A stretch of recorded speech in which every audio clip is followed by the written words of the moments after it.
2 लोटे जल लेकर देवादिदेव महादेव के सामने जाइए। यहां अशोक सुंदरी वाली जगह से दोनों धार एक साथ चढ़ाना प्रारंभ करिए और करते करते वो धार शंकर भगवान के शिवलिंग पर ले जाकर छोड़ दीजिए।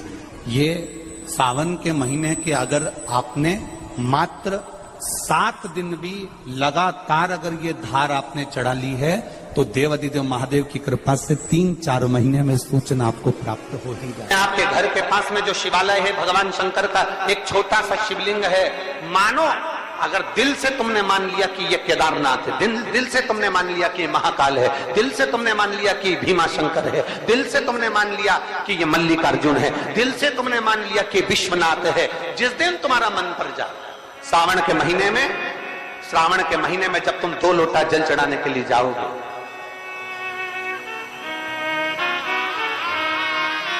श्रावण के महीने में जब तुम 2 लोटा जल चढ़ाने के लिए जाओगे और 2 लोटा जल तक तुम अपने हाथ में लेकर चढ़ाओगे, जिस दिन तुम्हारा चित्त में मन में आ जाए कि आज मैं विश्वनाथ नहीं गई हूं, मैं सावन के महीने में मैंने विश्वनाथ का दर्शन नहीं करा है, सावन के महीने में मैं काशी नहीं गई, सावन के महीने में मैं गंगा के घाट पर नहीं गई, जिस दिन सावन के महीने में तुम्हारे मन में आ जाए 2 लोटा जल लिया, शंकर जी को चढ़ाते हुए अपने मन में विचार कर लिया कि मेरे विश्वनाथ, मैं तुम्हारे दरवाजे तो नहीं आ सकी, पर मेरे जल में अगर बल होगा तो इस जल को आप वहां से यहां आकर स्वीकार कर लोगे। वो विश्वनाथ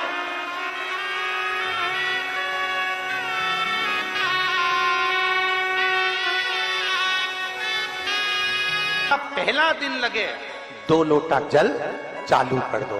श्रावण के पूरे महीने 2 लोटा जल अपने घर से लेकर जाओ और अपने घर से जब जल लेकर जाओ तो ये विचार कर कर जाना, आज मैं शिव को काशी में, आज मैं शिव को केदार में, आज शिव को अमरनाथ में, आज शिव को भीमा शंकर में, आज शिव को मल्लिकार्जुन में। और फिर निवेदन करूंगा, जिस बहन को 19 और 20 साल तक भी औलाद नहीं हुई हो तो कृष्णेश्वर महादेव का नाम लेकर 2 लोटा जल तुम्बकेश्वर महादेव का नाम लेकर चढ़ा कर देखना, सावन के बाद में बाबा संतान जरूर देगा, झोली जरूर भरेगा।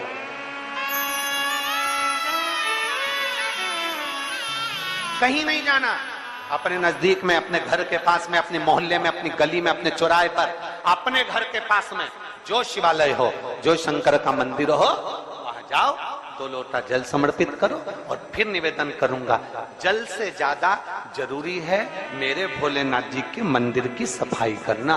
अब कीचड़ चालू हो जाएगा, पानी चालू हो जाएगा, सावन का महीना चालू हो जाएगा, अपने साथ एक कपड़ा लेकर जाओ, बाबा के मंदिर को पूरा साफ कर कर, बाबा के शिवलिंग का स्नान कर कर, बेलपत्र निर्माल्य जितना पड़ा है उसको उठाकर कहीं विसर्जन के लिए, किसी नदी तालाब बावड़ी में नहीं, किसी कुएं में नहीं, निर्माल्य तालाब में, नदियों में, बावड़ी में डालने के बाद वो निर्माल्य सड़ता रहता है, नदी नाले का पानी सूखता रहता है, उसमें कीचड़ इकट्ठा हो जाता है। उस निर्माल्य को इकट्ठा करो, गाड़ी में भरो, किसी एक खड्डा खोदकर वहां दबाकर उसकी खाद तैयार करो और बाद में बेलपत्री के वृक्ष के नीचे उसको डालते रहो। पर ध्यान रखना कि निर्माल्य हमें नदी तालाब बावड़ी कुएं में नहीं डालना, महादेव से कहना नहीं आता। तब हम क्या करें? तो शिव महापुराण की कथा बड़ा सुंदर बात कहती है कि जीवन में कितनी भी तकलीफ हो, कितना भी कष्ट हो, कितना भी दुख हो, जब हम एक बेलपत्र लेकर भगवान शिव को समर्पित करने के लिए जाते हैं और दिल से, हृदय से, भाव से जब एक बेलपत्र समर्पित करते हैं और 1 लोटा जल अशोक सुंदरी पर चढ़ाने के बाद हम देवादिदेव महादेव को जब समर्पित करते हैं तो ये निश्चित है हमारे दुख, हमारी तकलीफ, हमारे कष्ट को मेरा शंभू काटता जरूर है, ये निश्चित था। बोल बम का नारा है, जरा जम के बोल बम का नारा है, सारी समस्या का हल। जब हमारे भीतर कोई तकलीफ होती है, हमारे भीतर जब कोई कष्ट होता है, हमारे भीतर जब कोई दर्द होता है, हमारे भीतर जब कोई दुख होता है, तब हम देवादिदेव महादेव को 1 लोटा जल समर्पित कर कर अपने हृदय की बात भगवान शिव से जरूर करते हैं। जरूर थोड़ी सी भी विषम परिस्थिति चल रही है, थोड़ा भी तकलीफ चल रही है, थोड़ा भी कष्ट आया है जीवन में, थोड़ा भी दुख, थोड़ी भी तकलीफ, थोड़ा भी दर्द, थोड़ा भी कष्ट अगर आपके जीवन में आया है तो शिव महापुराण की कथा कहती है सबसे पहले भगवान शंकर की शरणागति में जाए, भगवान शिव के पास जाए। सबसे पहले भगवान शिव के पास पहुंचे और भगवान शंकर के पास जाकर अपने हृदय से, अपने दिल से, अपने मन से, अपने भाव से भगवान शिव को अपने मन की बात देवादिदेव महादेव को कहना प्रारंभ कर।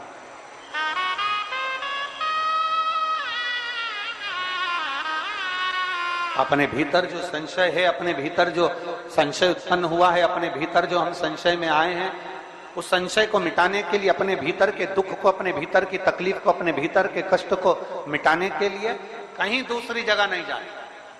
शिव महापुराण की कथा कहती है अगर जीवन में दुख भी आया है, तकलीफ भी आई है, कष्ट भी आया है, पड़ोसी के यहाँ, रिश्तेदारों को, नातेदारों को, कुटुंब को, कबीले को जाकर कहोगे, वो दुख मिटने वाला नहीं, वो संशय समाप्त होने वाला नहीं, वो तकलीफ समाप्त होने वाली नहीं, वो दुख समाप्त होने वाला नहीं है। अगर जीवन में संशय आया है, जीवन में अगर तकलीफ आई है, जीवन में अगर कष्ट आया है, तो हमें शिव की शरणागति ग्रहण कर लेना चाहिए। एक लोटा जल हाथ में लेकर भगवान शिव से अपने दिल की बात, अपने मन की बात भगवान शंकर को जरूर जाकर कहना चाहिए। कर रहे हो ये आपके ऊपर निर्भर करता है। मां, महात्मा और परमात्मा,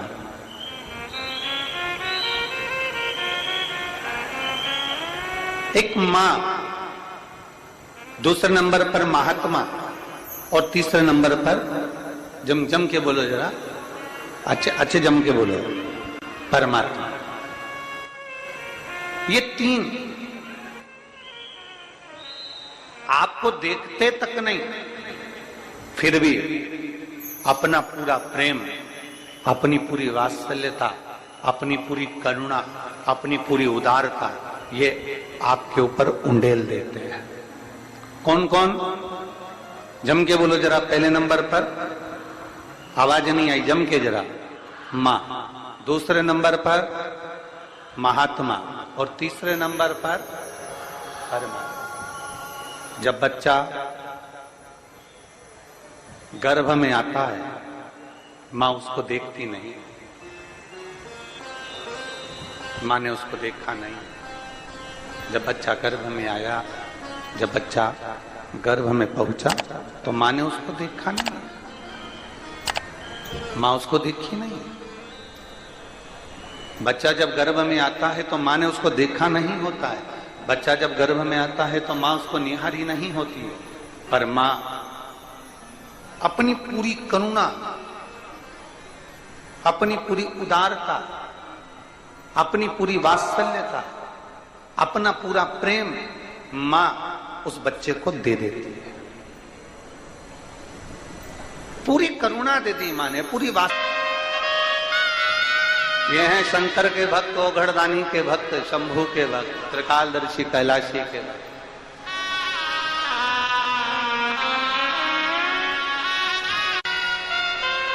में डूबे रहते हैं, शंकर भगवान समाधि में लीन रहते हैं। तो कई लोग, कई जिनके मुख में जो आता है, जिनके विचारों में जो आता है, वो कह देते हैं कि शंकर जी की आराधना नहीं करना चाहिए क्योंकि शंकर तो समाधि में डूबे रहते हैं, वो तो देखते ही नहीं है। पर उनको समझाना यह है कि नानू मां का चरित्र कह रहा है कि नानू मां के पिता मछली पकड़ने का जाल बनाते हैं और ध्यान नानू मां पर रहता है। एक पनिहारन पानी को लेकर जाती है, सिर पर हंडे पर हंडा, मटके पर मटका, मटके पर मटका, मटके पर मटका रखती है, चलती जाती है, पड़ोसन से बात करती है, पर ध्यान मटके पर रहता है। एक माँ अपने बच्चे को लेकर बाजार में जाती है, सामान कितना भी खरीदे पर बच्चे पर ध्यान रहता है। एक पिता अपने काम में ध्यान देता रहता है। उसी तरह मेरा ओघड़दानी भले नेत्र बंद कर कर समाधि में डूबा हुआ हो, पर जो एक लोटा जल चढ़ाता है, मेरे शंकर का ध्यान उस पर बना ही रहता है। वृक्ष लता से स्नान कराऊंगी, ये अपने भीतर एक संकल्प अपने भीतर लेना है कि श्रावण के महीने में हमें शिव को कैसे रिझाना है, शंकर को कैसे प्रसन्न करना है, शंकर को कैसे प्रकट करना है। शंकर को देव अधिदेव महादेव को पकड़ने का जाल इंसान नहीं बना सकता, वो तो शंकर देव अधिदेव महादेव किसी के दिल में आकर बैठ जाते हैं तो वो हृदय के जाल में शंकर को पकड़कर अपने दिल में बिठा लेता है। कोई कोई लिंग के सम्मुख में सत्य बोला है। घर में जब शुभ आयोजन होगा, घर में जब शुभ शकुन होगा, घर में जब शुभ कार्य किया जाएगा, घर में जब वंश की वृद्धि हो रही होगी, घर में कोई नया मेहमान आ रहा होगा, घर में कोई आतिथ्य हो रहा होगा, कोई नया मुहूर्त हो रहा होगा, तब हे नारायण आप सत्य बोले हो, इसलिए आपकी पवित्र पूजन प्रत्येक घर में पूर्णिमा, अमावस्या, एकादशी, द्वादशी, संक्रांति आदि का दिन आपके इस स्वरूप की पूजन पूरा ब्रह्मांड करेगा और आपको लोग सत्यनारायण भगवान के नाम से पुकारेंगे। बोल सत्यनारायण भगवान की। इसीलिए स्कंद पुराण का रेवा खंड कहता है, इसलिए हमारे यहाँ जब सत्यनारायण भगवान की हम कथा श्रवण करते हैं, प्रथम अध्याय पूर्ण होता है, द्वितीय अध्याय पूर्ण होता है, तो विद्वान ब्राह्मण जन कहते हैं इति श्री रेवा खंडे प्रथम अध्याय।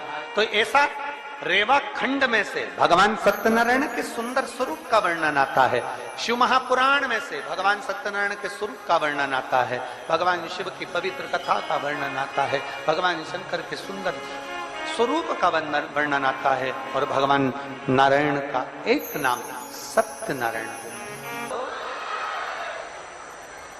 महीने, 2 महीने, 3 महीने, 6 महीने, 4 महीने, 8 महीने, 10 महीने, 12 महीने में एक नियम बना लो कि हमारे घर में हम सत्यनारायण भगवान की कथा किसी ब्राह्मण जन को बुलाकर करवाकर यज्ञ ग्यारी करवाकर अपने जीवन को सार्थक बनाएंगे, क्योंकि सत्यनारायण की कथा भी शिव की कृपा के आनंद में होती है। कहते हैं जहां सत्यनारायण की कथा होती है वहां शंकर की भी कृपा नित्य बनी रहती है, क्योंकि शिव ने ही तो उपदेश दिया है।